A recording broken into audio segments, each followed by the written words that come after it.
Hello friends, कैसे हैं आप सभी। आशा करता हूँ आप सभी बहुत ही अच्छे होंगे।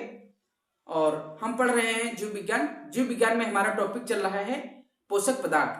पोषक पदार्थ में हमने दो तरह के पदार्थों के बारे में चर्चा कर लिया है। आपसे उम्मीद करता हूँ कि आपने पिछले वीडियो देख लिए हैं। यदि अभी तक नहीं देखा है तो लिंक डिस्क्रिप्शन में दी है, वहां से आप देख सकते हैं। ठीक है, तो हमारा जो ये टॉपिक चल रहा है, ये चल रहा है शरीर की जो उपापचय क्रियाओं में भाग लेते हैं उन पदार्थों के बारे में। तो आज का हमारा जो पोषक पदार्थ हैं वो हैं उपापचय क्रियाओं में भाग लेने वाले, जिसमें आज हम बात करेंगे खनिज लवण के बारे में।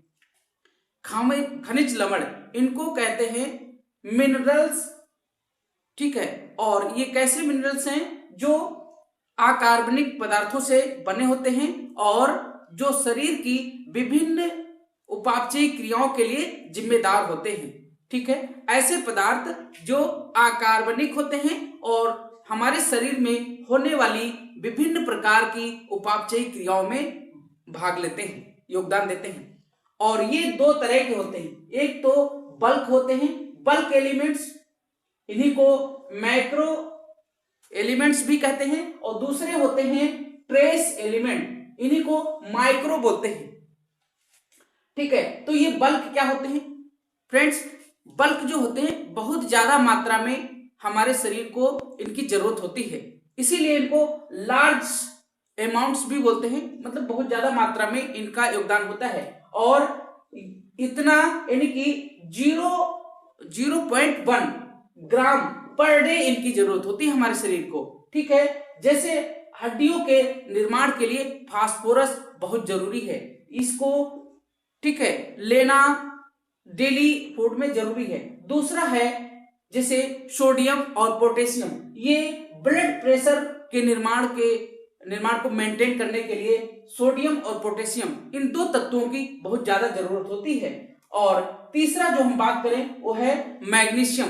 मैग्नीशियम क्या है? उपापचय क्रियाओं के लिए जिम्मेदार होता है, तो उपापचय क्रियाओं में मैग्नीशियम भाग लेता है, इसलिए मैग्नीशियम बहुत जरूरी है। और जो अगला है वो है सल्फर। सल्फर प्रोटीन निर्माण के लिए जिम्मेदार होता है, इसलिए इन सभी तत्वों को बल्क एलिमेंट्स कहा गया है।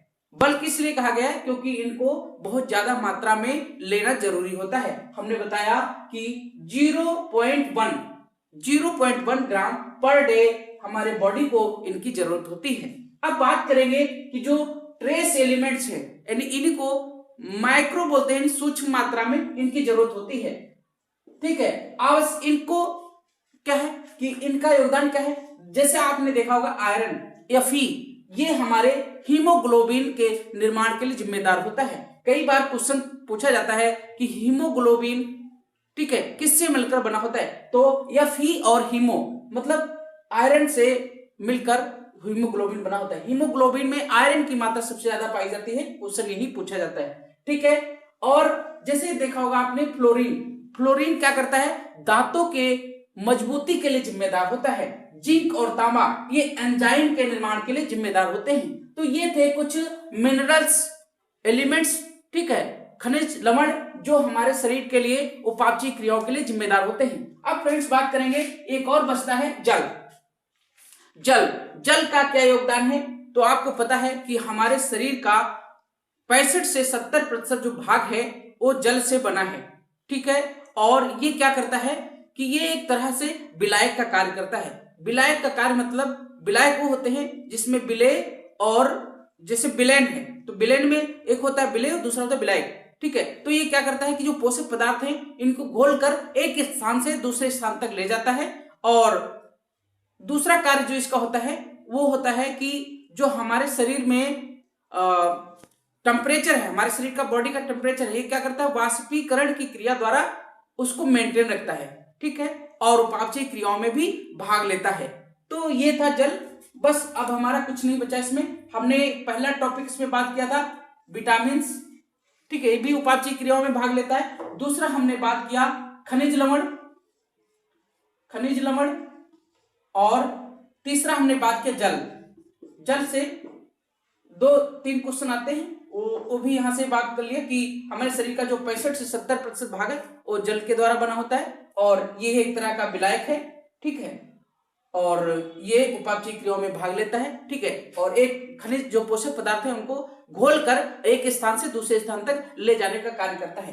तो ये था हमारा टॉपिक। आपको कैसा लगा कमेंट करके जरूर बताइए। वीडियो यदि अच्छा लगा है तो लाइक करिए और हमारे चैनल को अभी तक सब्सक्राइब नहीं किया तो कर लीजिए, ठीक है। मिलते हैं नेक्स्ट वीडियो में, तब तक के लिए जय हिंद, थैंक यू।